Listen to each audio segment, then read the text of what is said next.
Hello, everybody. I'm Jody Harrison Bauer, and welcome to Fearlessly Authentic. It is so nice to have you here today.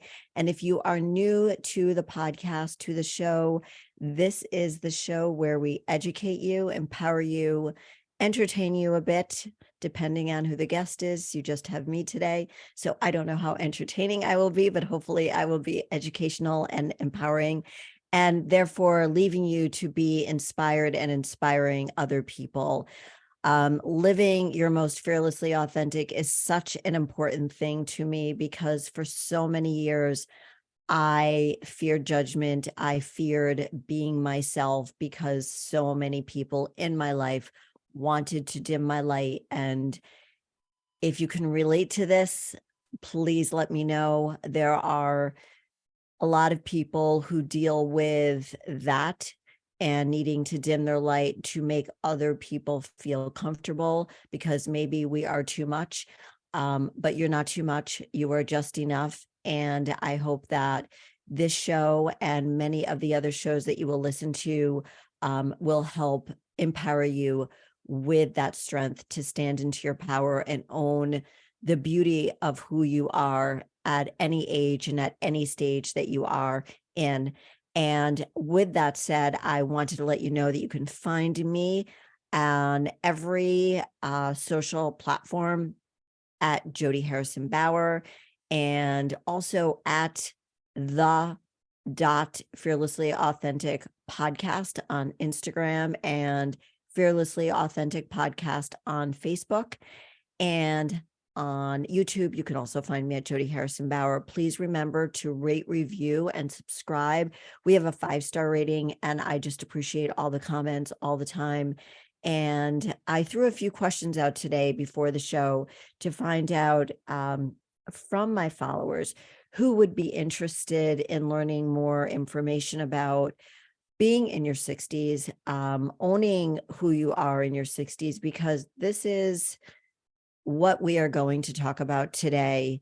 Is a space that I think is not heard from very often and left alone to sort of do whatever you want to do. And sort of once you hit 60, there are so many women out there who do not feel like they have a voice, do not feel at all confident about stepping into their truth, owning who they are, and really living their most fearlessly authentic life. And I know that because I know a lot of women my age, and they hide from who they are, and they're trying to figure out who they want to be in this next stage of our life. So I wanted to really, really lean into being in your 60s as a woman.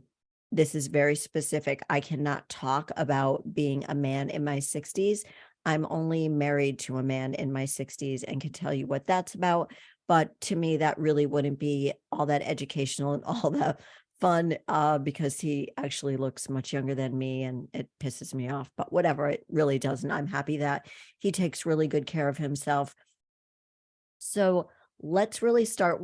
Before I move on, I do want to tell you that for those of you who want to check me out on my social platforms or on YouTube, that I do have long hair.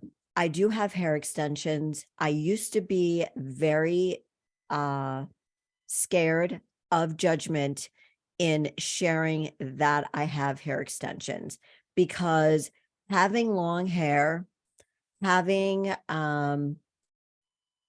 perky boobs, having a sexual presence about yourself is a very fertile look for a woman. So men who are listening, whether you realize it or not, most of you are attracted to women.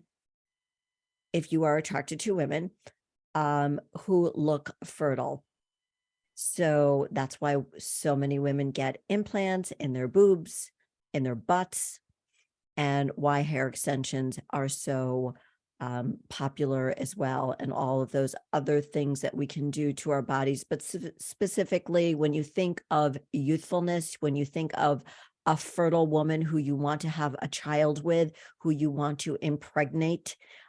She usually is, she's buxom, she has a nice round butt, and she has beautiful hair. Just think of Adam and Eve in the garden. You didn't have Eve, Eve was curvy and sexy. So with aging, a lot of those things go away, and a lot of women are chasing those things. But the reason I wanted to talk about my hair was not because I want to look like Eve from Adam and Eve, nor do I want to look the same age as my daughters who are 30 and 34, or even younger than that. That is not my goal. My goal is to look the way I feel. So I like having long hair. It makes me feel pretty. It makes me feel sexy. And one of the ways that I've been able to make my hair stronger is by using a supplement called Wellbel, Wellbel. And the link is in my bio. So if you go to my bio on my Instagram account, and if I could find it right now, I will tell you. But if you go to Wellbel and you put it in the code, I think it's XO Jody, but I'm going to tell you right now what it is. I should have it right here with me. I am sorry for the delay, but I need to let you know what it is because I did want to share it today. So it has just enough biotin and the exact amount of minerals and vitamins in it that is going to help strengthen your nails, make your skin feel and look better, and help the integrity of your hair. My hair has grown so long and has gotten so much fuller, but still not to the point. Again, I'm 62, still not to the point where it's super long like it is right now, but I'm going to give it to you.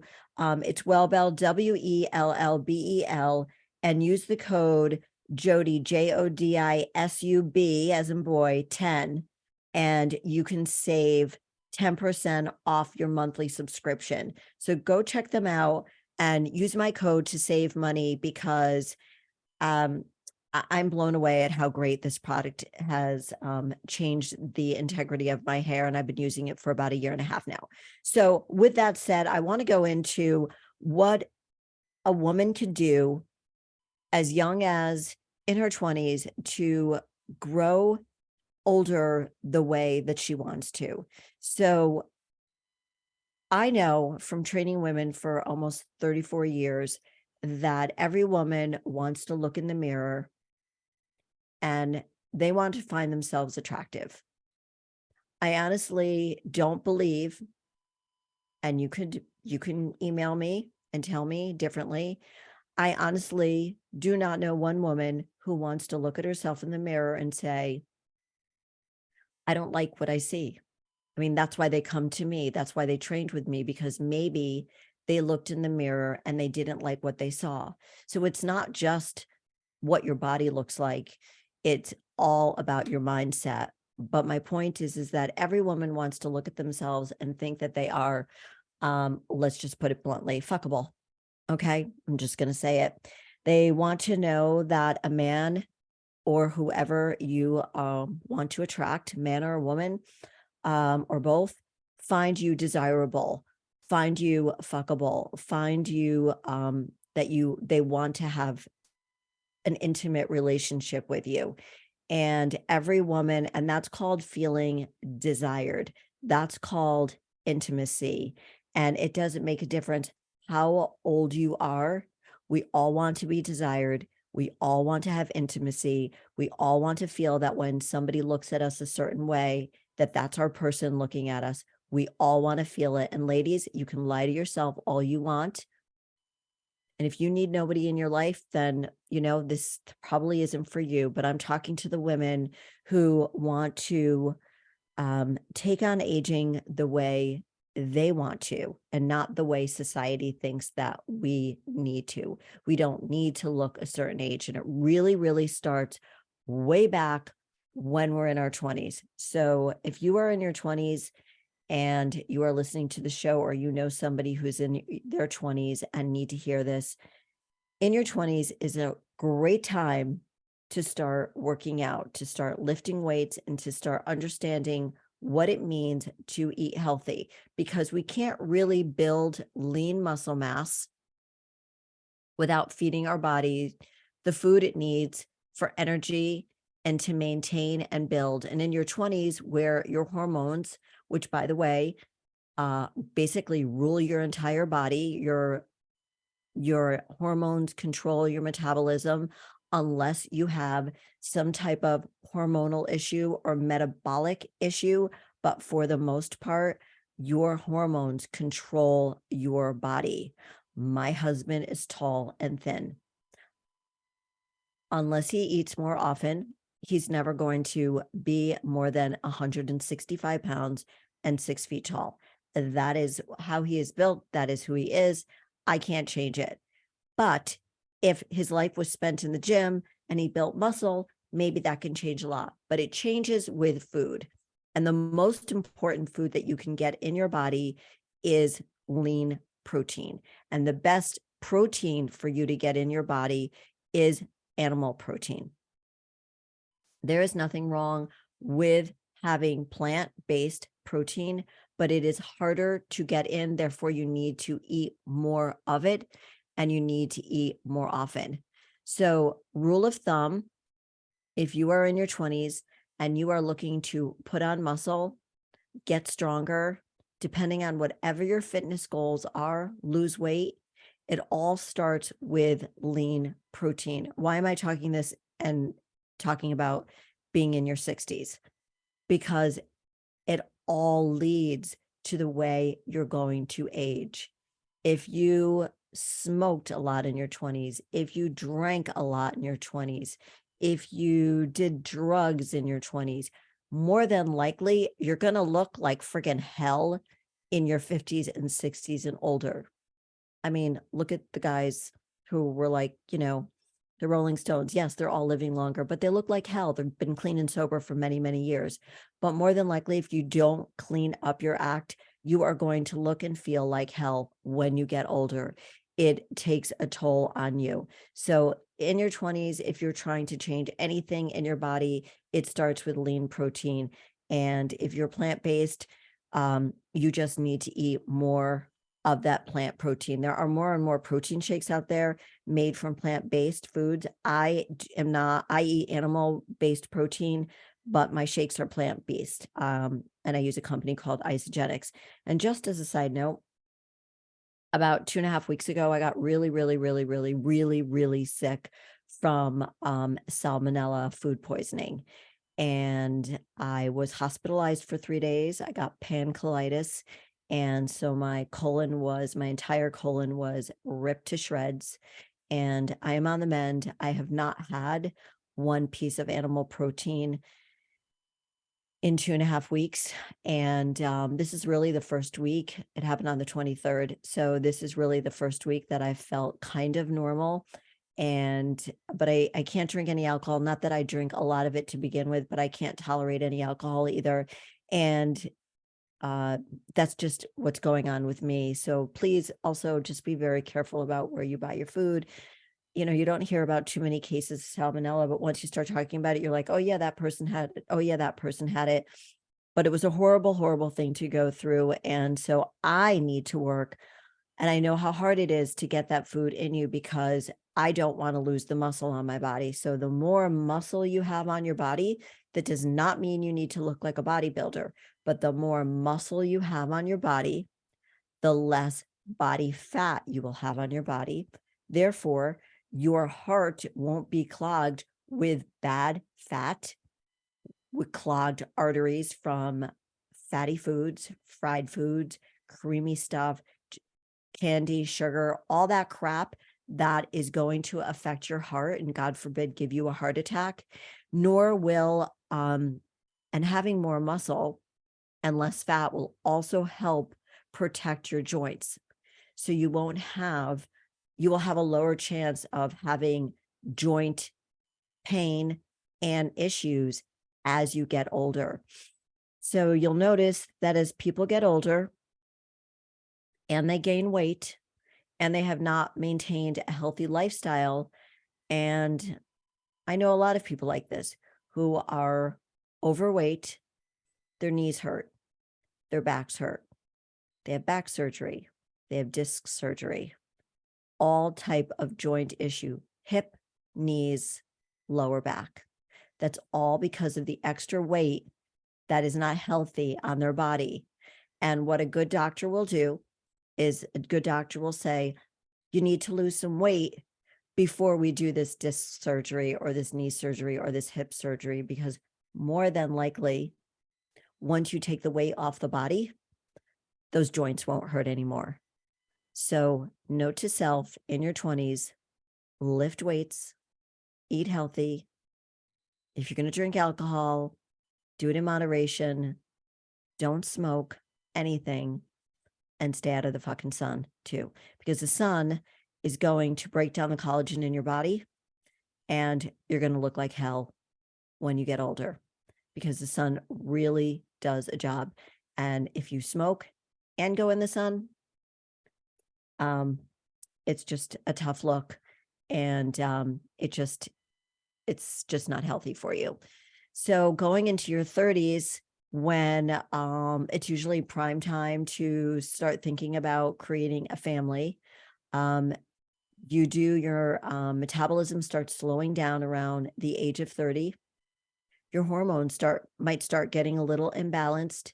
You might start getting your period a little less at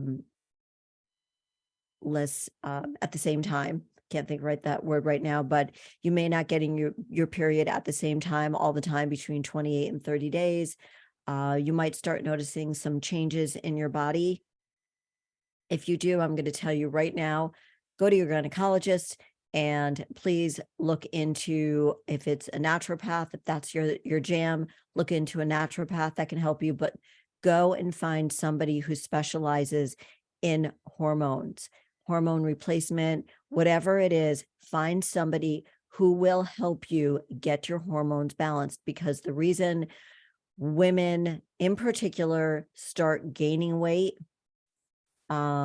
start getting their periods intermittently, mood swings, fog, maybe might have some hot flashes. Those are signs that she's starting to go through menopause. It's called perimenopause.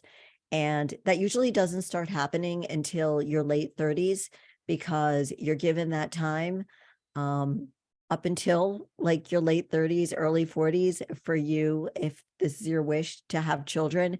And for the most part, if you have balanced hormones and you have been taking really good care of yourself and you don't have any other family issues in your family history, you're going to be pretty much good to go. But again, ladies, you need to be eating healthy.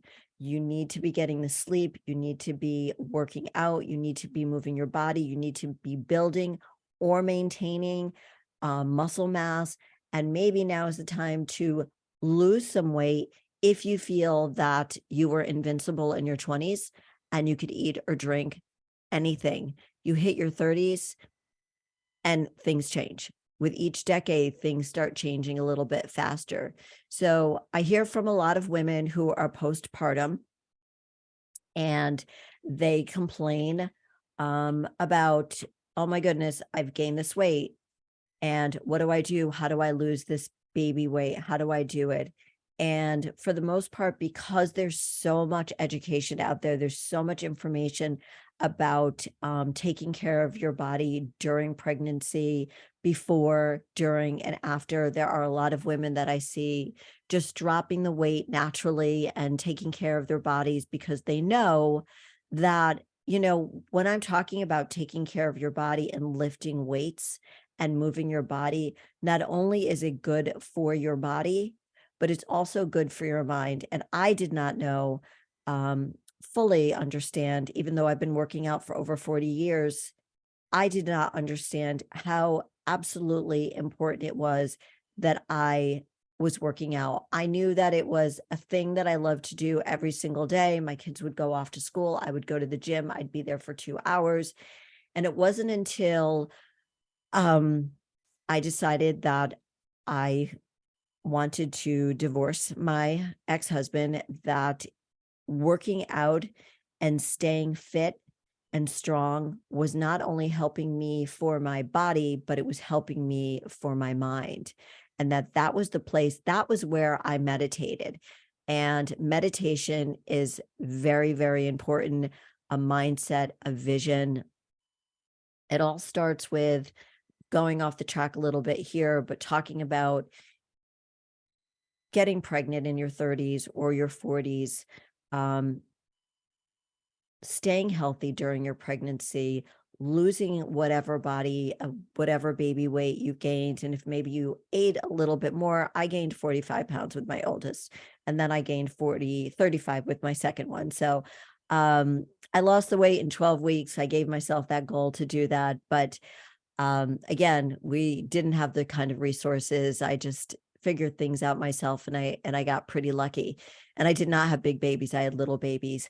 But it's really important, especially when you're pregnant, to nourish your body right, correctly, healthy, and then continue to do that, because soon afterwards, as you get into your late 30s and early 40s, you are going to start having, for the most part, not everybody, but you can start having perimenopausal symptoms in your late 30s. So if you started taking care of yourself in your 20s, in your 30s, then you are going to be great going into your 40s. And, a lot of this, I'll go back to my divorce for a second, is that was a very pivotal time in my life. I never felt physically better in my life, but mindfully, I wasn't in a good place. And I wasn't in the best relationship with my then husband, the father of my daughters. And I knew that there was a better version of me. And this is the reason why I named the show Fearlessly Authentic, because I was not living my most fearlessly authentic life. I was living the life that somebody else wanted me to live. I was not living and doing the things I was doing. I was living for my then husband and doing whatever he needed me to do and wanted me to do. And I was doing everything for my daughters. Now, doing everything for my daughters was what I wanted to do. But even if you want to do everything for your children, ladies, you need to carve out the time for me. So the time for me was at the gym. So 2 hours a day, that was my time. And thank God I had that time. Otherwise, I don't know what I would have, I don't know how I would have ever survived it. But I knew in the core of my core that I wasn't creative anymore. I wasn't creating anything. I needed to do more. I needed to show my daughters what a strong woman I was, because all they saw was a woman who was at times verbally abused by their dad and was not treated by a man the way I should have been treated. And I'm not saying it was a one-way street. It takes two to tango. So, but it wasn't a healthy relationship. And I knew I had to get out of it. And going to the gym, working out, taking care of my body so I can take really good care of my girls, and taking care of myself was going to get me through this really, really hard time. So if you've taken care of yourself in your 20s and your 30s, going into your 40s, it's still going to take a lot of discipline. It's still going to take a lot of consistency. But once you make that decision to believe in yourself enough that you see yourself doing this, now you've been doing this now, hopefully for 10 or 20 years now, right? So it's a part of your life. So you made the decision that I'm going to eat healthy, that I'm going to lift weights, I'm going to move my body somehow or another, at least 5 times a day, 5 times a week. So by the time you get to your 40s, and whether you're starting a family at that time or your kids are a little bit older, you kind of got this lifestyle going on. That's not to say that if you haven't, and you decide that, oh my God, I need to get my shit together. My kids are good now. I'm in a good place. I'm in a great relationship, or I've just gotten divorced and I got to work on myself more. But whatever place you are in your mind, and you say, it's really, really time for me to get my shit together and I've got to get to the gym. I've got to drop this weight. I've got to get stronger. Or maybe you decide that you want to, compete in a fitness show, which was something that I wanted to do and wasn't allowed to do by my ex-husband. I was not allowed to do anything that I wanted to do. And he actually gave me a really hard time about working out because I think that he knew that it made me strong and I would be harder to tear down, which is really, really sad. So if any of this resonates with you, time to think about if this is a good relationship for you.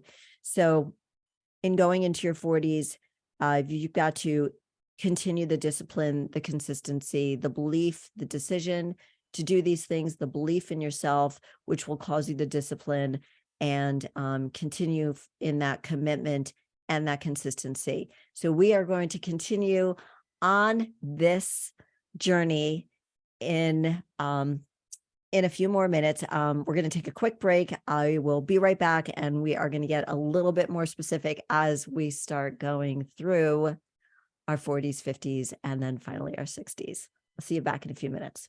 Welcome back, everybody, to Fearlessly Authentic. I'm so happy to have you here with me today as we are going through the decades. I think there's a David Bowie song that's something about going through the decades, but I can't remember it right now. That's another thing that happens when you get a little bit older. But you know what? Aging is really fun if you take care of yourself. So we're in our 40s, and basically it's about maintaining the same thing you were doing in your 20s and your 30s. So if you were doing everything that you wanted, that I'm telling you that you need to do in your 20s, and doing it again in your 30s, even while you're pregnant, even if you're going through a divorce, even if you're going through a toxic relationship, those things are going to help you stay stronger.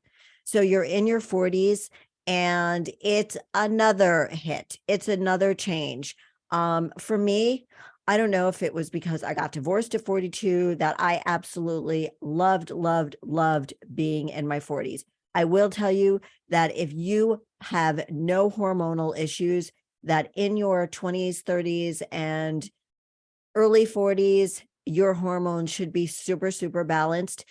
Super balanced, meaning you are very fertile and you can build muscle. And again, why do we want to build muscle? Not to become a muscular and look like a bodybuilder. That is not the point. And everybody grows muscles differently. As I mentioned, my husband, tall and thin. His muscles are long. I am 5 feet tall and I have big muscles. See, guys, I have a big bicep.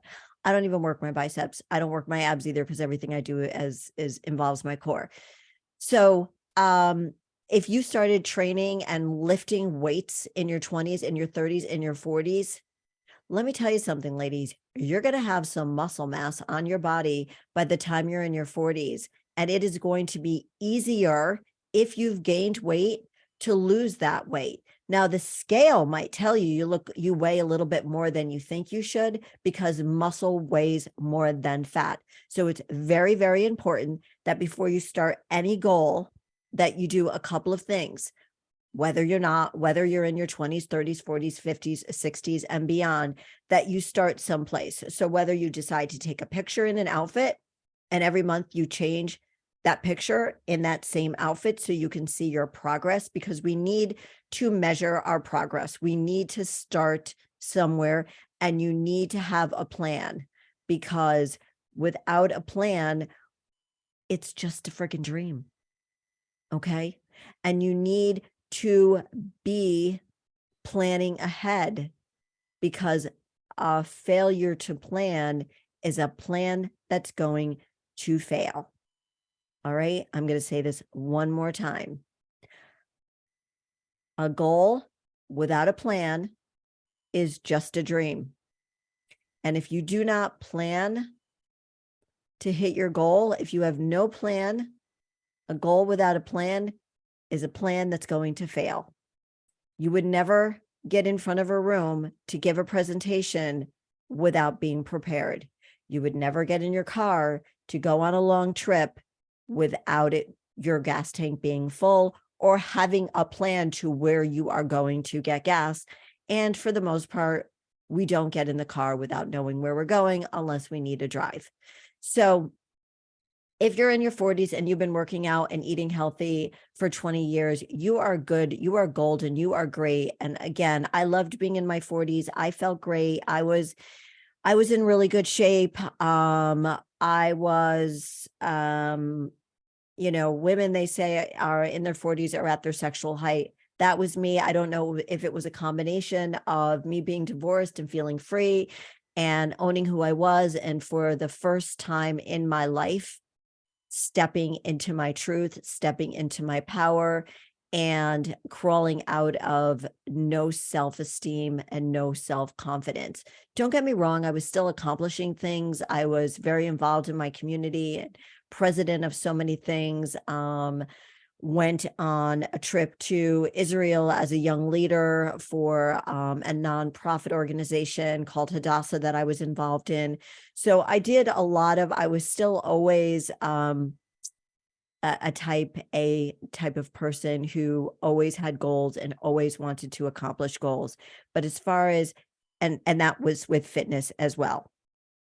If you are not, and you know this, if you are not a person who can hold yourself accountable, who cannot get yourself to the gym, who needs help being held accountable, who needs a coach or a mentor, first of all, I can help you because I've been doing this for 34 years, but find somebody who can help you hold yourself accountable, because the earlier you start taking care of yourself, the healthier you're going to be able to get older.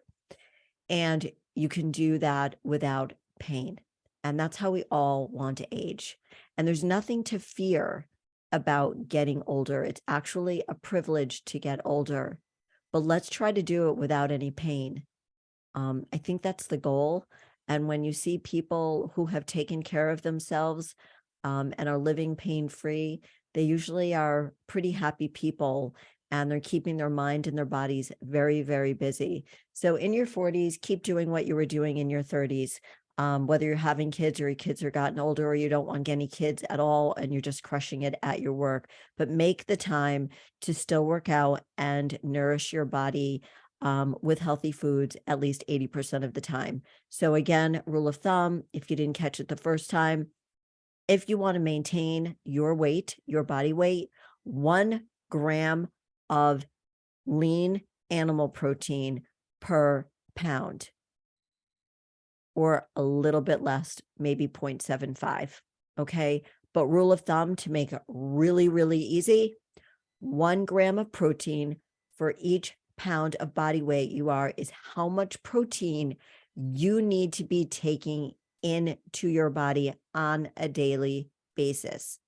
If you are leaning into some type of fitness goal, whether it's running, lifting weights, whatever it is, sports, reach out to your coach and find out what it was. When I was competing in fitness shows, and by the way, I might be doing one in the fall, I'll let you guys know, because it ain't too old to get on stage in stripper heels and a bikini again. And if you didn't know this, I'm a 2-time world bikini champion. That based on your activity level and your goals. So if you're not very active, you probably don't even need to match your body weight in protein. So for me, with the salmonella poisoning, which is why I brought it up, is I'm certainly not matching my protein to my body weight. And I have lost about 6 pounds since I got sick. So because I can't get any protein into my body, it's been a little bit harder for me. But reach out to a coach or some type of mentor, somebody in the health field, not necessarily an MD, because unless they know a lot about nutrition, they're not going to know a lot about this, about how much lean protein you need. But rule of thumb, it is 1 gram per body weight to maintain or transform your body. If you weigh 300 pounds, you're not going to be able, it is impossible to take in 300 grams of protein. So think about what your goal your goal weight is. So if you're 300 pounds and your goal weight is 200 pounds, then you want to start taking in about 180 to maybe 200 grams of protein. 200 grams of protein is probably going to be very hard again. So rule of thumb, if you are overweight, 300 pounds, 200 pounds, and you want to lose weight because it is not healthy for you, try hitting 180 grams of protein per day. So as we get into our late 40s, we usually start feeling some perimenopausal symptoms like hot flashes, like foggy mind, like mood swings, like just being in a really bad mood a lot, being tired, not being able to concentrate, and fluctuations in our weight. And now we're not getting our period on a regular basis. That is your body telling you that your hormones are fucking you up right now. Your hormones aren't balanced. And this would be the time that I wish somebody told me about hormone replacement therapy. Now, hormone replacement therapy is not good. I shouldn't say is not right for everyone. Somebody wrote to me today about seed sampling, something about seeds. I don't know anything about it. They said it was from their NP, a naturopath. So I'm telling you right now, I don't know anything about it. If you do, please let me know. But I didn't know anything about hormone replacement therapy. I kind of heard it, but basically, I was competing at the time and I was just suffering in private. Nobody was my age. All of my friends were younger. Basically, I lost all my friends after I got divorced. So everybody I was hanging out was in like the fitness industry, and they were all about 20 years younger than me. And, what 25-year-old is going to understand anything about hot flashes? So I kind of just went through it by myself. I opened up my studio at the same time at 50. And and I was just, all of this stuff was going on in my life. And I just sort of said, I'm going to power through this. I didn't know who to reach out to. Probably did reach out to my gynecologist, and they really don't know a lot about it. There are some gynecologists that do know a lot more about hormone replacement therapy than others. But for the most part, that is not their field of study. And so they don't know a lot about it, and they sometimes throw out the wrong information. So do your due diligence. I've been working with a great hormone specialist who used to be an OBGYN. Now he just specializes in hormone replacement therapy. I am using bioidentical hormones. So I stopped getting my period when I was 50 and just suffered along until all of my symptoms that I just mentioned were gone. I still continue to eat well. I still continue to lift weights, but I did start gaining some weight. So even though I continue to eat healthy, I continue to lift weights, I began to slowly see my weight go from 110, 111, 112. Now remember, I'm 5 feet tall and I have a fuck ton of muscle on me. And I just thought, that's fine. I still look really good. And the guy that I was dating at the time, thought I was hot. So I was competing. I was winning shows. I could diet down for a show. I knew how to dial it in. And then off season, I saw my weight going up. And I will tell you that I remember those days vividly. And they were concerning to me because on my mom's side of the family, they run obese. On my dad's side of the family, they're smaller. So I'm more like my dad. So you do also, when I have clients coming in to see me and who I talk to, 80% of what you look like is from the food that you eat. 10% of it is from the workouts that you do. Okay. So 80% of the equation is from the food that you eat. 10% of it is from your workout. And the other 10% is genetic. So we can't do anything about the genetics, right? Can't do anything about it, but we can do something about the other 90%. So when I saw myself, and I always prided myself, I'm being super, super vulnerable and open with you guys. And I saw myself going up to 113, 114. I remember one time I saw my weight go up to like 117. And I thought, no. Now I could still rock it. I could still rock a short dress. I still, had my strong legs, but I knew I knew I was gaining the weight. And yes, I was having fun. I was drinking a lot of tequila. I was eating a lot of guacamole. And so was my diet on point? Nah, no, my diet really, really, really wasn't on point. Look, I had just gone through friggin' menopause. I was just going to have fun now. I was just having fun, and I was having fun. I was like, in my 50s, and I just want to have fun. But I was also in a toxic relationship. So my cortisol levels were really, really high. I'm not blaming it on the hormones, but the hormones do screw you up. And how do you fix your hormones? You find somebody who can help balance them. But I still didn't have anybody, nor did I think I needed any help. I don't know if you're ever like that, but I didn't know. So these are the two things I'm going to share with you right now that somebody had told me in my 40s and 50s before I hit my 60s. So I wish somebody had told me about hormone replacement therapy or some type of hormone help that could help balance my hormones, so I didn't have to suffer in silence, because it was about 4 years of suffering with all the things that I said: the hot flashes, the mood swings, the fluctuation in the weight. But it also wasn't eating healthy like 80% of the time. I was eating healthy like maybe 70% of the time.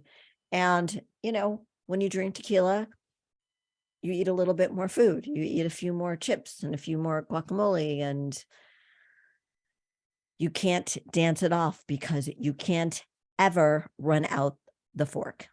Okay. That's another one of those sayings that a goal without a plan is just a dream, and failure to plan is a plan to fail, and you cannot outrun your fork. So if you can hear those three things, just remember them in your head.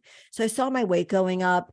Like I said, still rocking things out, but I noticed things were changing. So what happened was around the time I was 55 or so. So one, I wish somebody told me about hormone replacement therapy so I could have done it, because the best time to start going on hormone replacement therapy, if it is the right thing for you, is within 10 years of you stopping your period. So I stopped mine at 50. So I should have started going on hormone replacement soon afterwards, or while I was suffering in my late 40s with the hot flashes and so on, up until I would say like 48 to 52. It was 4 years of hell, going through it. Really, like, you're looking at your body and going like, what is this? But I was still competing too, which is so crazy to me. I can't even believe it. So I started noticing that I was gaining a little bit of weight, but nobody really noticed it. I noticed it, and it made me feel really insecure.